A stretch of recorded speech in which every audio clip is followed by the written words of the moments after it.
짠! 안녕하십니까 여러분들. 역사는 최태섭.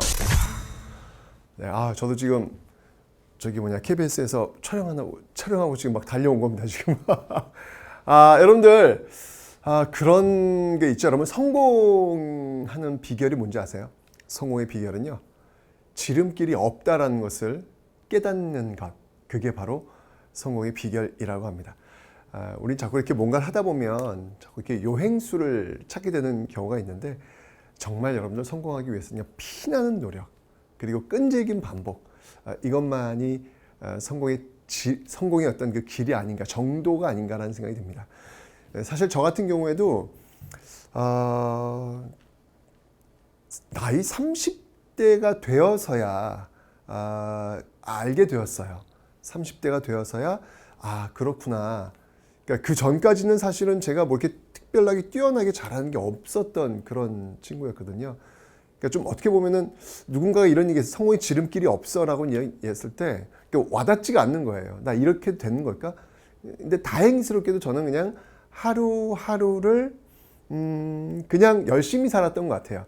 최선을 다했다는 표현은 좀 그렇고, 그냥 열심히 살았던 것 같아요. 그냥 시간을 좀 알차게 쓰려고 했던 것 같아요. 이제 그렇지만 그럼에도 불구하고 이렇게 되는 거야? 라고 하는 거에 대한 확신은 사실은 없었어요. 그런데 그게 나이 30이 되니까 이제까지 그렇게 열심히 최선을 다해 살아왔던 그 시간들의 어떤 그 정립이 갑자기 빵 터지는 어느 한순간이 있더라고요. 그 기회가 왔을 때 이제까지 제가 그 정립해 두었던 그런 것들이 참 요긴하게 잘 쓰여졌다라는 생각이, 참 다행이다라는 생각이 들어요. 중간에 제가 이거 안 될 것 같은데, 이거 과연 되는 거야? 라고 스스로를 좀 믿지 못하고 의심했더라면 지금의 제 모습은 또 없지 않았을까라는 그런 생각도 해봅니다. 다행이다. 그냥 오늘 하루 최선을 다해 사는 삶, 그 삶을 차곡차곡 정립해 두는 것, 그랬던 것이 지금의 저의 모습이었던 것 같아요. 다행이라는 생각이 듭니다. 자, 어쩌면 여러분들 지름길 없습니다. 지금 이 시간도 어떤 그 요령을 보이시기보다는 그냥 처음부터 끝까지 열심히 쭉 들어오시는 것, 그게 제일 좋은 방법입니다. 아시죠 여러분들? 자, 그럼 지금부터 출발합니다.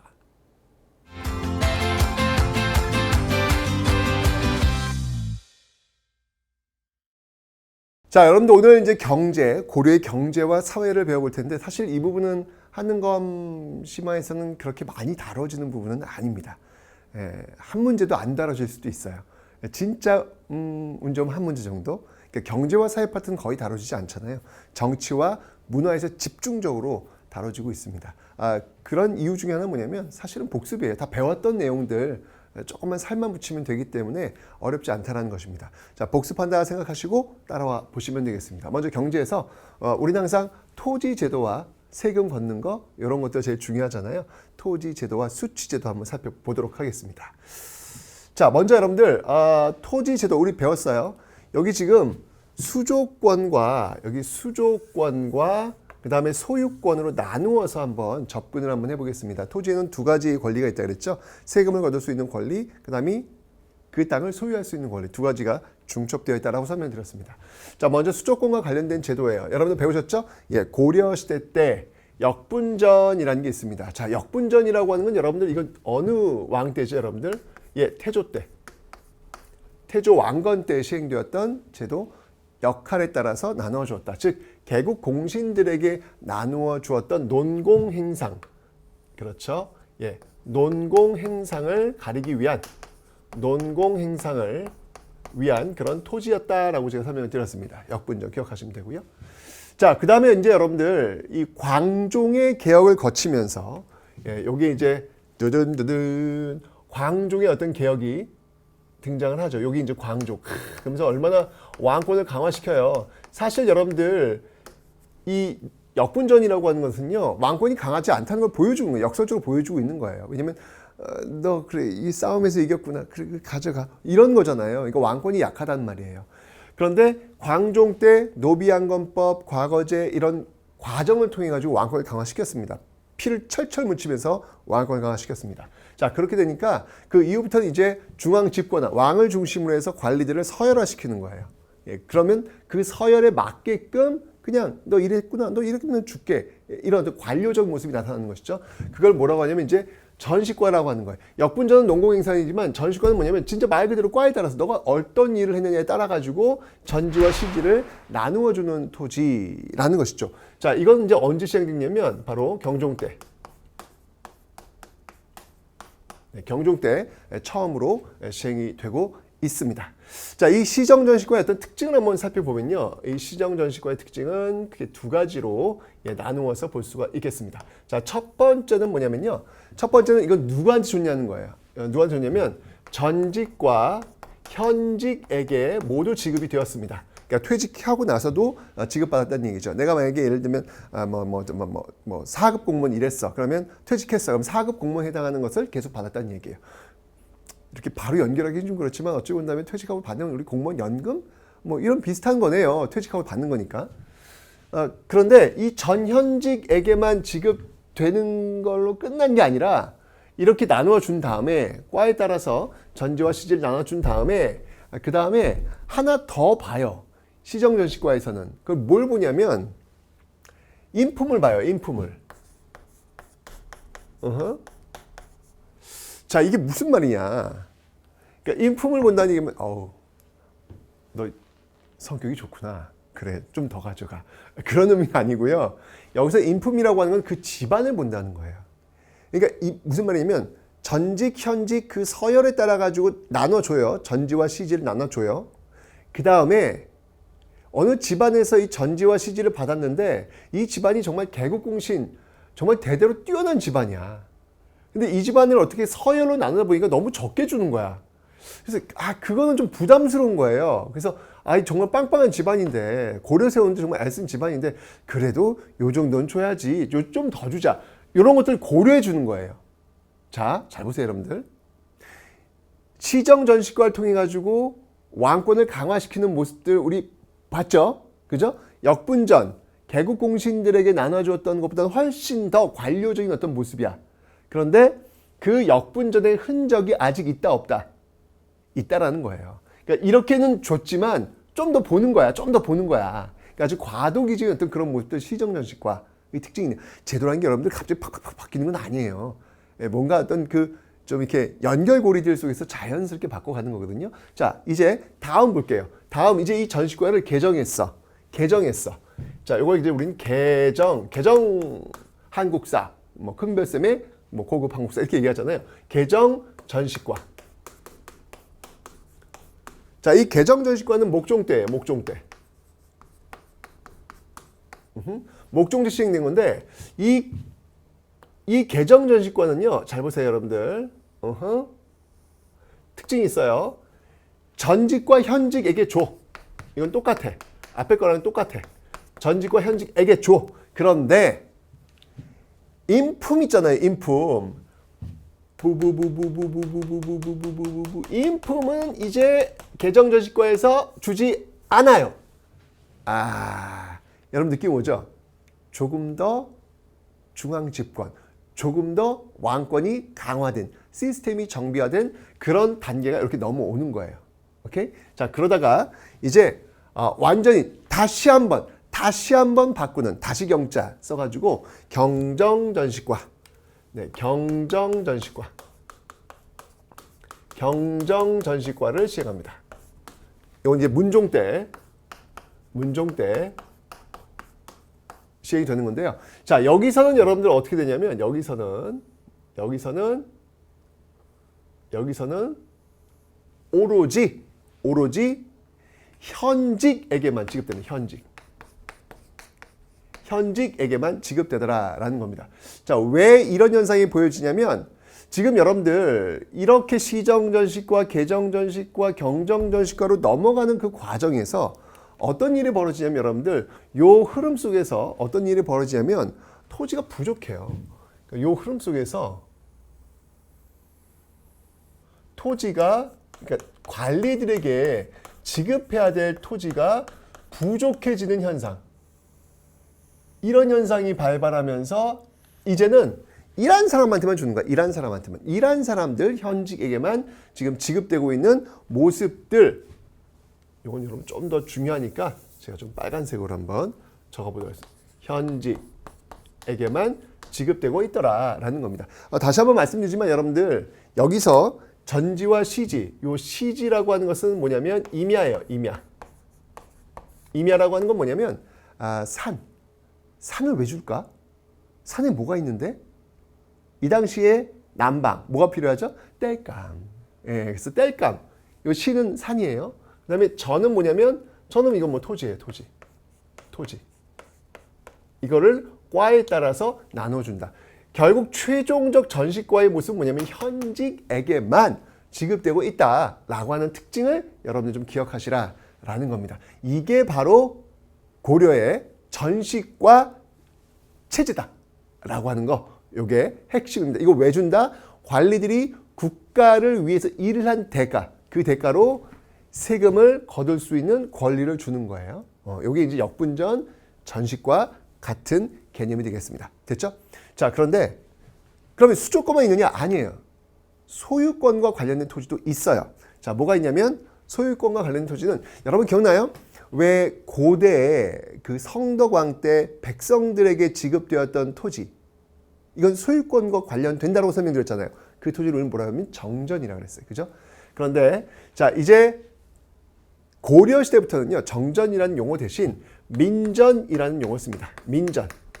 자, 이 민전이라고 하는 것은 이제 조선 시대까지, 고려 시대와 조선 시대 모두 함께 사용되고 있는 용어가 되겠습니다. 이 민전이라고 하는 말 그대로 백성이 소유하고 있는 토지예요. 자, 여러분들, 근데 이 소유하고 있는 이 민전과 그리고 수조권을 받는 그 토지와 분리되는 게 아니에요. 자, 잘 이해해 보세요. 자, 민전이 있어.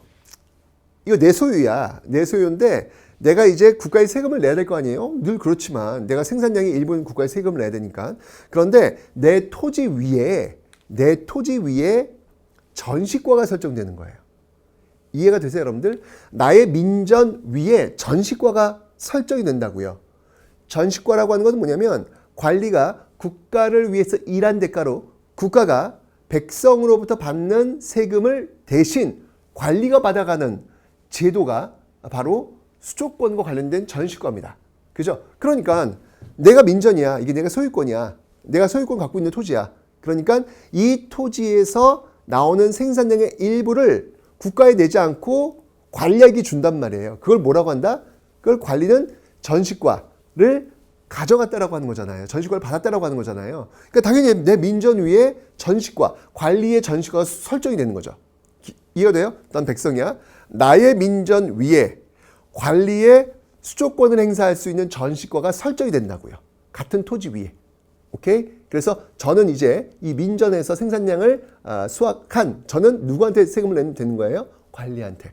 내 땅 위에 설정된 그 전시과 받은 관리한테 내면 되는 것이죠. 그러니까 같은 토지 위에 민전 위에 전시과가 설정되었다. 이해되시죠? 이건 여러분들 그 이전 노급도 마찬가지고 관료전도 마찬가지고 이제 조선시대 하면 과정법도 마찬가지고 똑같은 개념이에요. 똑같은 개념. 민전 위에 관리들이 세금을 걷어갈 수 있는 권리 수조권, 그 토지가 설정된다. 오케이? 요거 이해하시면 되겠습니다. 자, 됐고요. 자, 토지 됐고요. 자, 이제는 세금, 백성들이 세금을 내는 그런 제도를 한번 살펴볼게요. 자, 우선 여러분들, 제가 이건 이제 앞에 설명드렸습니다. 고대에는요, 이런 세금을 거두기 위해서는 문서, 장부 작성한다 그랬죠? 뭐였죠, 여러분? 이게 바로 민정문서였습니다. 민정문서. 자, 그런데 고려시대와 조선시대로 오면 이게 나뉘어진다 그랬어요. 무엇과 무엇으로? 양안과 호적으로 나뉘어진다라고 설명드렸습니다. 자, 먼저 양안부터 한번 살펴보죠. 양안. 수취들 걷기 위해서 필요한 거예요. 자, 양안이라고 하는 것은 뭐냐면 말 그대로 토지 대장이 되겠습니다. 말 그대로 토지 대장이 되는 거예요. 그래서 이 양안에 기록되어 있는 것들, 이런 것들은 이제 조세, 토지세를 거둘 수 있는 어떤 그런 근거 자료로 활용이 되겠죠. 그죠? 자, 조세 있고요. 그 다음에 공납이 있습니다. 공납은 뭘 내는 거다? 우리 배웠어요. 똑같아. 이건 어느 시대다. 이건 바로 특산물을 내는 제도. 기억하시면 되겠습니다.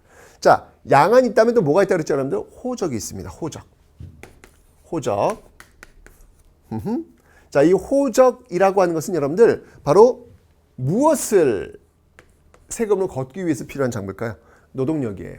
노동력을 제공하는 게 뭐죠, 여러분들? 역입니다. 역. 이 역은요, 나이로 본다면 대략 한 15세, 16세부터 59세, 60세 여기 이상 이하 왔다 갔다 하면서 해당되는 남자들 있잖아요. 그 남자들은 모두 역동원자들이에요. 예. 이들을 우린 뭐라고 하냐면 정남이라 그래. 정남. 이들을 우린 정남. 그러니까 여기 지금 제 영상 보고 있는 친구들 어떻게 몇 학년이에요? 고등학생이에요? 대학생이에요? 30대, 40대? 50대? 네. 다 정남이에요. 예, 다. 우리는 왜 주로 10대 후반, 20대에 군대 갔다 오잖아요. 대략 1년 반 정도 갔다 옵니다. 그죠? 예, 그걸 갔다 와요. 끝나죠? 그게 끝이에요. 물론 이제 끝나면서 예비군도 민방위도 해야 돼요. 근데 뭐 예비군, 민방위 이제 하면 되는 거고. 근데 옛날에는 어떻게 됐냐면 이게 고등학교, 대학교, 30대, 40대, 50대까지 매년 해야 되는 거예요. 매년. 저는 지금 국방의 의무가 끝났어요. 네, 예비군도 끝났고요. 민방위? 네, 민방위도 끝났어요. 이제 좋습니다. 어쨌건 이제 전 안 해요. 그런데 이 당시에는 뭐냐면 저라면 당연히 해야 되는 거예요. 여전히 저도 해당되고 있다라는 얘기죠. 그러니까 굉장히 역을 제공하는 이 기간이 길어요. 깁니다. 그러니까 남자라면은 결혼하고 나서는 그냥 뭐 힘 못 쓸 때까지 계속 국가에 자신의 노동력을 제공해야 된다. 이렇게 생각하시면 되는 겁니다. 됐죠? 우리 이제 이런 사람들은 진짜 정남이다라고 이야기하는 거예요. 그래서 바로 이제 이런 사람들이 바로 요역은 이제 뭐 성쌓기, 길내기 뭐 이런 거. 그 다음에 군역은 이제 여러분들 군대를 가는 거. 군요역과 군역에 자신의 어떤 노동력을 제공하는 어떤 그런 모습들을 보이고 있더라. 그래서 조세, 공납, 역 이건 뭐 어느 시대나 똑같이 나타나는 모습이다라고 보시면 되겠습니다. 됐죠? 자, 이렇게 해서 여러분들 경제에서 제일 중요한 거예요. 이게 토지 제도와 수취 제도 고려시대. 수취는 어려운 게 없었어요, 여러분들. 이건 뭐 고려나 그리고 앞으로 조선이랑 똑같아요. 다만 토지 제도, 전시과 체제, 역분전에서 전시과 체제로 바뀌었다는 그 사실을 여러분들이 놓치지 마시기 바랍니다. 자, 이제 고려인들의 경제 활동 한번 살펴보도록 하겠습니다. 자, 먼저 농업, 상업, 수공업 이렇게 알아볼 텐데요. 자, 먼저 농업부터 한번 살펴보도록 할게요. 자, 농업인데 이 농업은 대략 고려 후기 정도로 좀 추격해서 한번 좀 살펴보도록 하겠습니다. 자, 먼저 여러분들 고려 후기입니다. 고려 후기는요, 어떤 특징들이 있는가 한번 볼 텐데, 먼저 여러분들 논농사부터 한번 살펴볼게요. 논농사. 이 논농사에서 여러분들 이양법이 이미 고려시대에 알려졌어요. 이양법이 이미 알려졌다. 그리고요, 시행되었어요. 어느 지역에서냐면 남부 지방 일부 지역에서 이미 시행되고 있더라 라고 하는 거 기억해 두세요. 이양법이 뭐냐면 여러분들 이거죠. 그러니까 모판에다가 모를 심고 그 다음에 물을 대가지고 나중에 일정 정도 자란 그 모를 옮겨 심는 그런 것을 우리는 이양법이다라고 이야기합니다. 이양법. 근데 이게 이제 조선 후기가 되면 전국적으로 확산이 돼요. 근데 이미 이 이양법이라고 하는 건 고려 말에 이미 어떤 그런 방법들에 대해서는 알고 있었다. 그리고 일부 지역에서는 이미 시행도 되고 있었다. 요 정도만 여러분 기억하시면 되겠습니다. 됐죠? 그 다음에 이제 이 당시에 농서가 있어요. 농서. 자, 농상집요라는 게 있는데요. 자, 요거는 어디 나라에서 온 거냐면 원나라에서 이암이라는 사람이 들여온 책자. 요게 바로 농상집요다라는 겁니다. 요걸 왜 기억하셔야 되냐면 여러분들 농상집요는 원에서 온 거예요. 근데 나중에 조선시대 때 우리 농부들의 경험을 요약하고 모아가지고 만든 농서가 있어요. 그게 바로 세종 때 가능되었던 농사직설입니다. 그러니까 그 농사직설과 좀 비교하기 위해서 이 농상집요도 가끔 나오니까 여러분 꼭 기억하시라고요. 이건 농상집요는 여러분 고려시대의 농서입니다. 조선시대가 아니라 고려시대의 농서입니다. 아셨죠? 오케이, 됐고요. 그 다음에 이제 밭농사 한번 볼게요. 밭농사. 반농사에서는 여러분들 어떤 게 또 시행되고 있었냐면 2년 3작의 윤작법. 이걸 윤작법이라 그래요. 윤작법.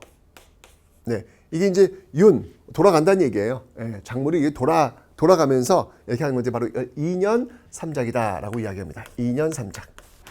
2년에 세 가지 작물, 뭐 콩이라든지 뭐 조라든지 이런 것들이 돌아가면서 밭작물들 있잖아요. 돌아가면서 특히 이제 콩 같은 경우는 지력을 회복시키는 데 도움이 되거든요. 그러니까 왜냐면 이게 계속해서 작물만 이렇게 심어버리면 이게 지력이 떨어지니까 이게 열매가 잘 안 맺려요. 예, 결과 별로 안 좋다는 얘기예요. 그래서 중간에 이제 콩 같은 거 이런 것들이 아주 굉장히 지력을 회복시켜주는 역할을 하기 때문에 이렇게 돌아가면서 2년 동안 세 가지 작물을 돌아가면서 하는 걸 윤작법이라고 하는데 이게 고려시대부터 또 이렇게 활용되고 있었다라는 거 기억하시면 되고요. 자, 그 다음에 여러분들 이때 이제 드디어 목화밭 죄송합니다. 네. 목화 이 목화가 이제 이때 또 들어옵니다. 이건 정말 이건 중요하죠, 여러분들. 중요. 네, 목화 재배가 이루어집니다. 역시 이것도 마찬가지로 네, 네, 원에서 누구? 목화하면 누구? 바로 문익점. 네, 문익점에 의해서 이 목화가 들어와요. 근데 진짜 사실 이게 목화 재배가 성공하는데 어려움을 굉장히 많이 겪어요. 그래서 문익점이 실패를 많이 합니다. 그 정도 실패했으면 아이씨 관도 안 해. 뭐 내가 알 바 아니야. 이렇게 하고 넘어갈 수도 있었는데 정말 집요하게 제가 아까 맨 처음에 서도 얘기했잖아요. 성공이라고 하는 것은 지름길이 없다고요. 예, 진짜 피나는 반복과 노력만 있다고. 문익점이 그랬어요. 그러니까 문익점의 마음은 이거였죠. 무슨 일이 있더라도 우리 뒤에 오는 사람들한테만큼은 이 느낌 좋고 이 따뜻한 면 옷을 한번 좀 또 입혀주고 싶었던, 속옷을 또 입혀주고 싶었던 그런 마음이 바로 이 문익점이 그렇게 실패를 거듭하는 상황 속에서도 끝까지 포기하지 않고 재배할 수 있는 어떤 그런 힘을 준 게 아니었을까라는 생각이 들어요. 아니 사실 문익점이 뭐 굳이 뭐 그렇게 이 목화 재배의 성공을 목매달 이유가 없거든요. 근데 왜 이렇게 열심히 했을까? 참 그 부분 참 존경스럽다라는 생각이 들더군요. 네, 한번 생각해 보세요. 이건 대단한 거야. 그러니까 그 이전까지는 여러분들 지금 속옷 뭐 100%야? 면 100%잖아요. 아니야? 왜 아니야? 면 100%잖아요, 여러분들. 얼마나 느낌이 좋아요. 부드럽고 좋잖아요. 근데 그 이전 사람들만 해도 이게 삼배라 그래가지고 그 나무에서 추출된 아주 거친 그 조직을 가지고 이렇게 만든 거예요. 그러니까 굉장히 꺼끌꺼끌하고 거칠어요. 그리고 바람도 숭숭숭숭. 여름이야 좀 시원할런지 모르겠지만 겨울엔 얼마나 추웠을까. 그리고 굉장히 꺼끌꺼끌한데 그 피부에 닿았을 때 얼마나 쓸렸을까. 물론 이제 그것도 또 계속 적응되다 보면 또 적응되겠지만, 저는 이 면이 주는 그 폭신한 그리고 그 부드러운 느낌, 이거 정말 문익점은 정말 이 혁명적인 그런 어떤 모습을 보여줬다. 저 감사합니다. 네, 진짜 감사합니다. 네, 이 속옷의 느낌 감사합니다. 홈쇼핑 나오셨으면 아마 대박 치셨을 거예요. 좋습니다. 네, 하여튼 여러분들 목화가 또 이 고려 말에 들어오고 있다라는 것을 여러분들 좀 기억해 놓으시면 되겠습니다. 자, 이번 여러분들 상업입니다. 농업 봤으니까 이제 상업에 대해서 한번 살펴보도록 할 텐데요. 고려시대는 상업이 나름 활성화가 많이 되었어요. 자, 어떤 것들인지 한번 무역부터 한번 좀 살펴보도록 하죠. 자, 무역. 여러분이 무역에서는 여러분들 무역부터 한번 볼게요. 무역부터 한번 보도록 하겠습니다. 무역.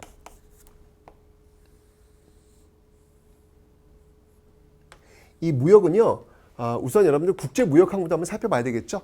국제무역항에 뭐가 있냐면 바로 병란도가 있습니다. 병란도. 여러분 기억나요? 아이고, 그 경주 고대 신라의 국제무역항 어디였죠, 여러분들? 울산항. 왜 울산항이었죠? 경주랑 가까우니까. 그래서 이 고려의 그 국제무역항으로서는요, 이 병란도가 있는데 국제무역항이 있는데. 자, 이곳은 여러분들 정말 굉장히 활성화된, 아무래도 이제 여기가 어디였냐면 예성강. 예성강 어귀예요. 그러니까 개경과 굉장히 가까운 거야. 굉장히 가까워요. 그래서 이곳으로 이제 드나드는 그 많은 상인들에 의해서 물자가 많이 교환되는 어떤 그런 모습들 보이고 있습니다. 그 예성강에서 이 배들이 왔다 갔다 하는 모습들을 아주 잘 설명해낸 또 이규보의 유명한 또 글도 있어요. 그만큼 이 병랑도는 푹촉푹촉 되는 어떤 그런 모습들 여러분 연상하시면 되는데, 이 병란도에 이제 왔던 그 상인들 중에서 아라비아 상인들이 있어요. 아라비아 상인들. 네, 이 아라비아 상인들이 이 고려를 외국에 알린 거예요. 교류를 하면서 너 어디 갔다 왔어? 나 코리아 갔다 코리아. 그 당시 이제 뭐라고 했냐면 그걸 코리아라서 코리아. 고려를 이렇게 부른 거예요. 코리아. 고려. 이러면서 우리나라 이름이 또 외국에 알려지게 되는 그런 모습들도 있더라라는 것을 여러분들 기억하시면 되겠습니다. 됐죠? 그리고 이제 이 당시에 이 외국과의 어떤 그 교역을 많이 하다 보니까 고려 말쯤 되면 여러분들 이건 뭐 조선시대까지 이어지는데 이 당시도 이런 게 있었다? 재밌는데 노걸대라는 게 있어요. 여러분 이 노걸대는 과연 뭘 것 같아요? 노걸대. 이거 한번 여러분들 유추해 보세요. 노걸대라는 책이 있었어요. 이건 어디에 쓰는 책이었을까? 노걸대. 참 재밌는데 근데 요즘 나 노걸대 봤다? 노걸대 봤는데 깜짝 놀랐어. 감자탕 집이야. 노걸대 감자탕인가? 그랬던 것 같아요. 나 이거 보면서 직업병이잖아요, 저는요. 전 딱 이런 거 뜨면 딱 이게 역사 쪽에 연결되는데, 뭐야? 노걸대? 저거, 근데 왜 감자탕이지? 노걸대 감자탕. 그랬던 기억이 나요. 이 노걸대는 뭐냐면 여러분들, 이거는 회화책이에요. 중국 회화책. 그러니까 중국에 뭐 물건을 팔러 가거나 뭐 이제 사러 갈 때 그들과 말이 안 통하잖아요. 그래서 그 회화책이 있는 거예요. 이럴 때는 어떻게 이야기하라. 뭐 이런 얘기. 여러분들도 왜 외국 나가실 때 뭐 회화책, 요즘 회화책 아니라 그냥 앱으로 그냥 해결되잖아요. 네. 이 당시 앱이라고 보시면 돼요. 외국어 앱. 이게 바로 노걸대야. 노라고 하는 것은 너 형. 뭐 이렇게 좀 친근감을 주는 어떤 그런 의미고, 걸대라고 하면 중국인. 그 당시 중국인을 의미하는, 그러니까 중국인과 좀 친한, 좀 이게 좋은 중국형 뭐 이런 느낌? 그래서 그게 이제 회화집이 되는 거예요. 그래서 이런 걸 통해 가지고 또 외국과 좀 많은 또 이야기를 하고 있었구나라는 것을 또 알 수가 있겠습니다. 됐죠? 좋습니다. 자, 그럼 이제 무역을 하려면 뭐가 필요할까? 화폐가 필요했겠죠. 그렇죠? 그래서 이 당시에 그 화폐를 한번 좀 살펴보도록 하겠습니다. 자, 이 당시에 여러분 잊지 말아야 될 화폐 중에 하나는 뭐냐면 바로 활구라는 게 있어요. 이 활구는 다른 말로 뭐라고 하냐면 은병이라고도 합니다. 은병. 요거는 그 고려의 그 땅 모양을 이렇게 본떠 가지고 만든 건데요. 이 은병, 활구는요, 그냥 고액 화폐예요. 은덩어리. 그러니까 고액 화폐로 쓰여지고 있다는 거 기억하시면 되고요. 그리고 우리가 이제 일반적으로 쓰고 있는 화폐와 유사한 어떤 그런 모습들은 뭐가 있냐면 이 건원중보라는 게 있습니다. 건원중보. 이 건원중보는 요거는 성종 때, 여러분 최승로의 시무 28조 기억나시죠? 이 성종 때 이 철전이에요, 철전. 철로 만든 그런 어떤 화폐가 바로 건원중보다라는 게 있고요. 또 뭐가 있냐면 또 연결해서 해동통보, 이게 여러 가지가 있는데 제가 대표적인 것만 좀 말씀드리는 거예요. 해동통보라는 게 있어요. 해동통보. 자, 이 해동통보는 숙종 때, 숙종 때 간행이 되었던 어떤 그런 화폐들이에요. 나름대로 이런 것들을 만들기 위해서 만들었던 그 관청도 있어요. 그 관청을 우리는 뭐라고 하면 주전도감이라고 그래요. 주전도감.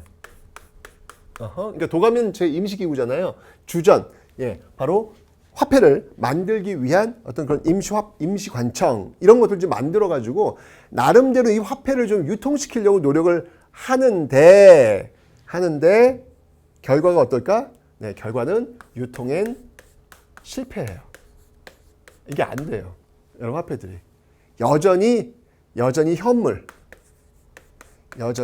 현물로만 서로 교환이 되는 그런 모습들이 있더라니. 현물은 여러분 뭐냐면 이제 쌀이라든지 또는 뭐 옷감이라든지 이런 것들. 그러니까 아직은 정부에서 근데 이런 화폐를 왜 만들어낼까? 이렇게 관청도 만들어가지고 이런 화폐를 만드는 이유는 뭘까? 그 이유는 뭐냐면 돈이 필요하니까. 간단해요, 여러분들. 돈이 필요하니까 이런 걸 만드는 거예요. 찍어내가지고 이걸로 뭐 쌀도 살 수 있고 이제 그렇게 했다는 얘기 아닙니까 지금, 그죠? 그런데 중요한 건 뭐냐면 이 화폐에 대한 신뢰가 안 잡히니까 이걸 받으려고 안 해요. 유통이 안 되는 거예요. 돌질 않는 거예요. 오로지 그래도 믿을 거는 쌀, 믿을 거는 뭐 옷값, 뭐 이렇게 가면서 결국 이건 거의 다 시행되지 않는다. 우리나라에서 여러분들 이 화폐가 제대로 유통된 시기는 한참 뒤로 가야 돼요. 조선 후기. 그 유명한 상평통보. 상평통보쯤 돼야 화폐다라고 이야기할 수 있는 겁니다. 그 이전까지는 거의 유통되지 않는다라는 거. 화폐의 역사 한번 보시면 되고요. 다만 활구는 이건 그냥 은 덩어리이기 때문에 이건 은이잖아요. 그 자체로 가치가 있기 때문에 저거는 유통이 될 수밖에 없는 것이겠죠. 네. 그래서 화폐 한번 살펴봤고요. 자, 그 다음에 이제 관청을 한번 좀 살펴보도록 하겠습니다. 관청. 근데 이제 상업하는 건데, 이 당시에 뭐가 있었냐면요. 관영상점들이 있어요. 관영상점. 관영상점들.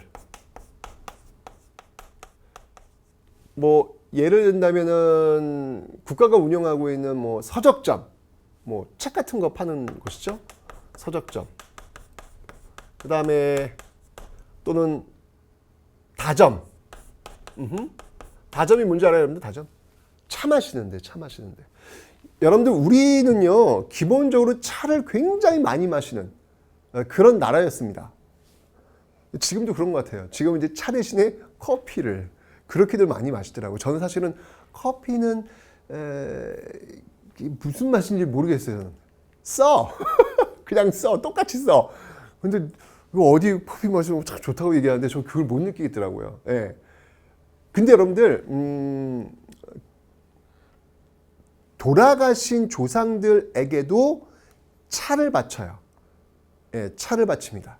그게 뭔지 아세요, 여러분들? 그게 바로 추석이나 설 때 하는 차례라는 거예요. 그러니까 여러분 그러니까 차를 올리는 예라는 거예요. 조상들한테 바치는 거예요. 그게 차야, 차. 근데 우리는 차례되면 무슨 뭐 한상 거하게 차례된다고. 아니에요. 그거 오해예요. 그거는. 진짜 그거는 조선 후기에 어떤 그 좀 이렇게 잘못된 어떤 관행들이 나온 것이지, 우리에게 차례는 옛날부터 가볍게 그냥 좋은 차 이렇게 올리면서 서로 간에 좀 교류하고 나누는 그런 게 차례입니다. 차례. 그게 차례예요. 근데 옛날 이상하게 무슨 뭐 그냥 다들 그냥 특히 여자들 동원해가지고 이렇게 그냥 다리 부러지게 만들고 이렇게 먹지도 않고 그런 게 있잖아요, 여러분들. 그게 아니에요. 그게 차례 아니에요. 그래서 그런 어떤 전통을 좀 보시라는 얘기입니다. 그러니까 이게 차 마시는 어떤 다점. 네. 뭐 콩다방, 뭐 이런 별다방, 뭐 이런 게 이 당시 있었다는 얘기예요. 그죠? 좋습니다. 이런 게 있었고요. 그 다음에 또 이제 시전도 있었어요. 개경에 시전. 있었는데, 요런 시전들을 관리하는 관청이 있습니다. 관리하는 관청. 이걸 뭐라고 하냐면 바로 경시서다라고 해요. 이런 것들을 바로 경시서. 이건 이제 이런 시전이나 이런 어떤 그 상행위 이런 것들을 관리 감독하는 상행위를 관리하고 감독하는 네, 이런 경시서가 있더라라는 것도 기억해 놓으시면 되고요. 그 다음에 이제 또 하나 기억하실 게 뭐냐면 물가 조절 기구가 있어요. 물가 조절 기구로서 뭐가 있냐면 항상 평평하게 한다라고 해서 상평창이 있습니다. 상평창은 물가 조절 기구.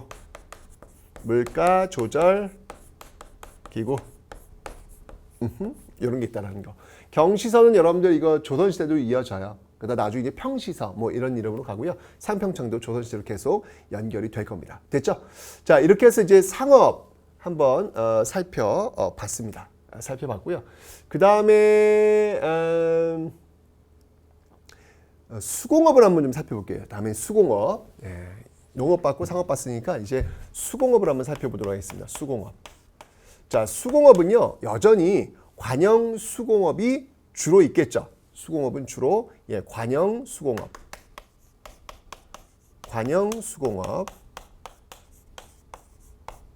또 있고, 그 다음에 또 뭐가 있냐면요, 소수공업이라고 있어요. 이거 여러분 기억해 두셔야 돼요. 예, 소수공업. 자, 우리 앞에서 했습니다, 여러분들. 소는 뭐다? 향, 부곡, 소. 향, 부곡, 소. 향과 부곡은 농업 중심, 그리고 소는 수공업자들이 집단적으로 모여 있는 곳이다. 특수행정구역이다라고 설명드렸죠. 바로 그 소수공업이 있다라는 거 좀 기억해 놓으시면 되는데, 이게 초반에는 이제 이런 모습들이었는데, 이제 시간이 흘러가면서